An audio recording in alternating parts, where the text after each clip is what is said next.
50 രൂപയ്ക്ക് ഇവിടുത്തെ ഊണിനോടൊപ്പം കിട്ടുന്നത് കപ്പയും മീൻ കറിയും പായസവും ഒക്കെയാണ്. 100 രൂപയ്ക്ക് ഇവിടെ ഊണുണ്ട്. ഊണും ചിക്കൻ കറി അല്ലെങ്കിൽ ഊണും ബീഫ് കറി, ഇഷ്ടമുള്ള നിങ്ങൾക്ക് സെലക്ട് ചെയ്യാം. ഞാൻ ഇവിടുന്ന് ഊണല്ലാതെ ചിക്കൻ ബിരിയാണിയും ബീഫ് ബിരിയാണിയും ഓർഡർ ചെയ്തു. ഞാനൊരു കാര്യം ആദ്യമേ പറയട്ടെ, ചിക്കൻ ദം ബിരിയാണി അല്ല, എന്നാലും അത്യാവശ്യം നല്ല ടേസ്റ്റ് ആണ്. 70 രൂപയാണ് ഒരു ഹാഫ് ചിക്കൻ ബിരിയാണിക്ക്, 100 രൂപയാണ് ഒരു ഫുൾ ചിക്കൻ ബിരിയാണി. ഈ 100 രൂപയുടെ ബിരിയാണിക്ക് പപ്പടവും സാലഡും പിക്കിളും മുട്ട ഉൾപ്പെടെ ഉണ്ട്. നല്ല ബീഫ് ബിരിയാണി. ദം അല്ലാത്ത ബിരിയാണി ട്രൈ ചെയ്യണമെന്ന് ആഗ്രഹമുള്ളവർക്ക് നല്ലൊരു ഓപ്ഷനാണ് ഇവിടെ. എന്ന് വെച്ച് ഇവിടുത്തെ ബിരിയാണി ബ്രഹ്മാണ്ഡ കുണ്ടലമാണെന്ന വാഗ്ദാനവും ഞാൻ നിങ്ങൾക്ക് നൽകുന്നില്ല കേട്ടോ. ബീഫ് ആണെങ്കിലും ചിക്കൻ ആണെങ്കിലും നല്ല സോഫ്റ്റുമാണ്, നല്ല ടേസ്റ്റുമാണ്. മച്ചാനത് പോരളിയ.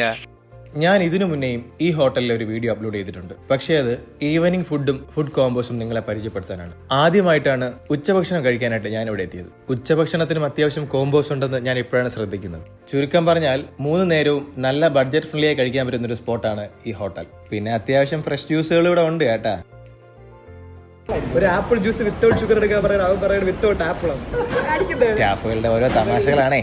സ്പോട്ട് മലയൻകീഴ് പോലീസ് സ്റ്റേഷൻ കഴിഞ്ഞ് കാട്ടാക്കടയിലോട്ട് പോകുമ്പോൾ ഒരു 200 മീറ്റർ കഴിഞ്ഞ് ഇടത് ഭാഗത്തായിട്ട് കാണുന്ന പാർത്ഥസാരഥി എന്ന ഹോട്ടലാണ്.